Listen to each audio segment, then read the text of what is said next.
right. Hello. Good morning, good afternoon, good evening, depending on when you're watching this video.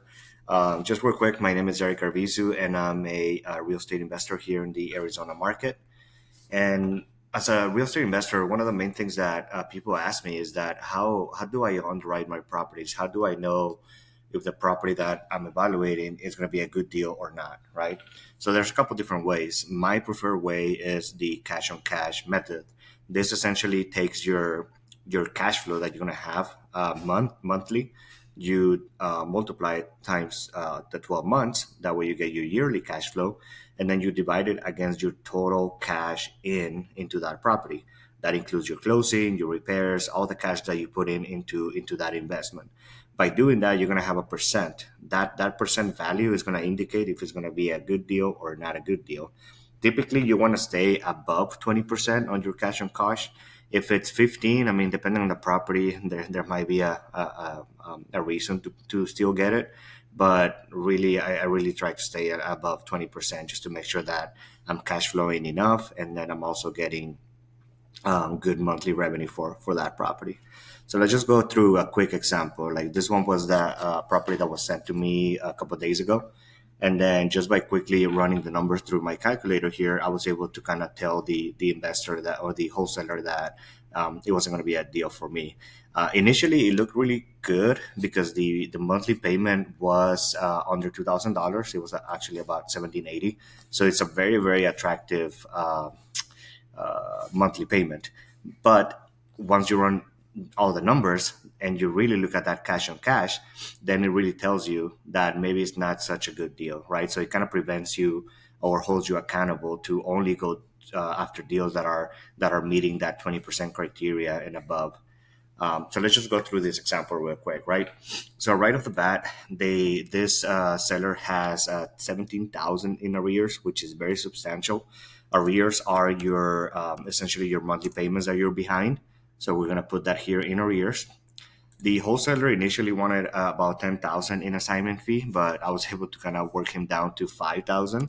And even at that point, even at 5,000, that didn't really make it a deal. But I was trying to kind of work with him and see if we can make something happen. For closing, typically it's going to range between 5,000 to maybe 8,000. I like to be a little bit on the high side, so I put 7,000 for my closing.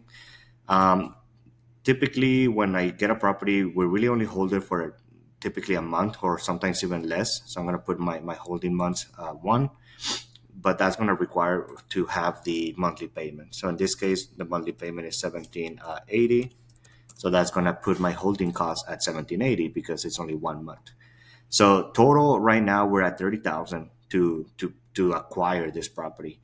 No property is ever free of repairs, so I like to at least budget $1,000 in repairs. So now we're up to 3170.80. This property, I use this calculator for co-living investments as well. So that's why I have the rooms here. But in this property, we're not really going to add any rooms because it's in an HOA community first. So you really don't want to do co-living in HOA communities. And then second, this is more like a townhouse condo type of property. So the parking situation is not great and is not positive for co-living either. So I'm going to leave all those blank. So now let's go into like the income section here. For this property, because it is a 3 bedroom, I mean, here in the Phoenix market, you can get somewhere between 2,000 to maybe 2,400. So let's leave it at 2,300. We're not going to do any room and rental because this is not a co-living property. So we're going to leave all that blank. So now we start getting into maybe some of the expenses here, right? So the main expense is going to be your monthly payment, which is your PITI. Principal, interest, taxes, and insurance. Essentially, your mortgage, right, or everything that goes into that mortgage payment to the bank. So now here you got a couple options. Either you're gonna self-fund it and come up with the 31,000, which is substantial. No investor wants to invest their own money. We like to leverage other people's money and then also pay that investor a percentage on their money. So typically, I like to stick with 10% with my private money lenders. So in this case, if I were to finance it with a private money lender, we're looking at 10% interest, and we're going to be looking at financing the entire purchase, which is 31,780. So that is going to give me a $265